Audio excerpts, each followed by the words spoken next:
Hi, welcome to this week's episode of our Town Hall series sponsored by Certified PA Consulting.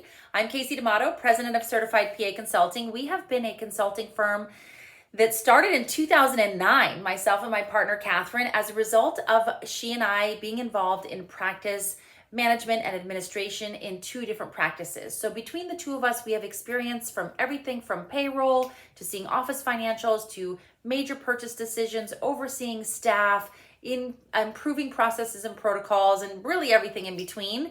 We've gone on to start other businesses, even sell businesses, and now we're life coaches, so we help PAs navigate the waters of negotiation, salary, and some common terms of contracts. We help people with business. We do a lot of business coaching for existing businesses or people who want to start a business, even non-clinical. And we do a lot of career coaching, life and career coaching for people who want to make a career transition from within clinical, or from clinical to non-clinical. So check out our resources at certifiedpaconsulting.com. We put a video out every single week. Hopefully it helps you. These are questions that come up with our clients in our private sessions. And if there's a couple of quick takeaways that we can share that help you, then that's great. So today we're talking about how do you maximize your PTO, especially at the end of the year, which it is now, or during holiday season. So let's talk about it. PTO, number one, make sure you use it. Use it, use it, use it. If you don't use it, in most instances, you lose it. In rare instances, it will roll over to the next year, but most of the time you lose it. So please use it. It's really important for mental health, for work-life balance, to use your PTO. Now, if you're somebody who has a really balanced life with work-life balance and you feel great mentally, you're not burning out, and you feel like, I don't really need all my PTO, I don't really use it all. Well, if that is you, then trade it. If you really feel like you don't need your PTO, truly don't need it, then trade it. You can trade it for increased salary.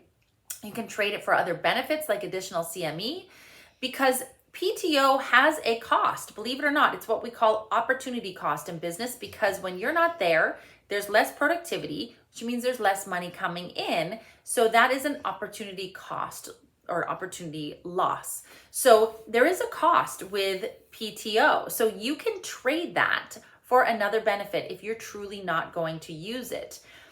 Now, right now, work-life balance is critical and mental health. So I really encourage you to use your PTO.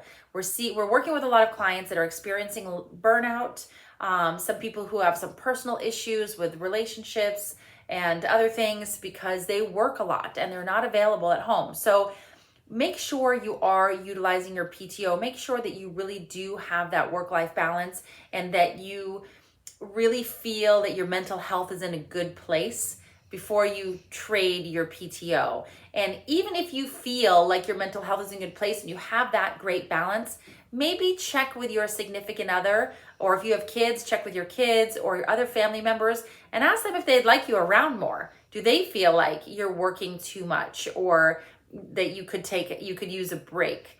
Ask those around you who you're close to how they feel about it before you think about trading your PTO. Even if you feel that your mental health is good, in a good place, make sure you're checking with those around you and you're supporting them as well before you go trading your PTO. And another thing I wanted to bring up is, do not feel guilty about using your PTO. It is there for you to use. It is part of your benefit package. Use it. It is there to be used. Do not feel bad about it.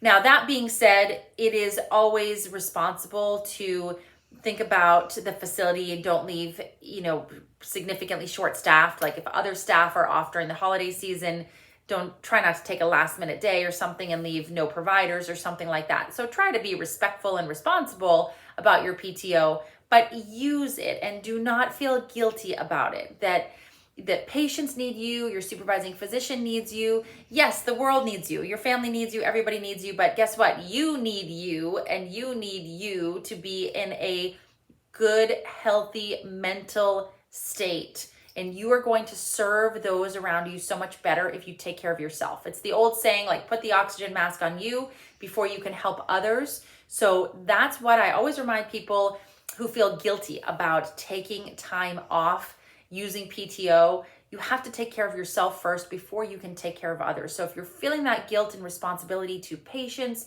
to coworkers, to supervising physicians, remember, you can help them more if you are better balanced and you are in a really strong mental health state. So don't feel guilty about putting the oxygen mask on you first. And if you're someone who feels like you need more PTO, so kind of the opposite of what this video is all about, which is, what if you don't need it or how to use it all. But if you feel like you need more PTO, it may or may not be possible to have it be truly PTO, paid time off, because again, there are some opportunity costs with that. So if you're hitting a roadblock, negotiating for more PTO, remember, you can sometimes negotiate for additional days that are unpaid. So you may have a certain amount of time that is truly PTO, paid time off, but you could negotiate in many instances a little bit more time off that is unpaid. So if you really feel that you need to get yourself, your mental health in a better place, and you need a little bit more time to get that healthy work-life balance, maybe think about negotiating unpaid time off.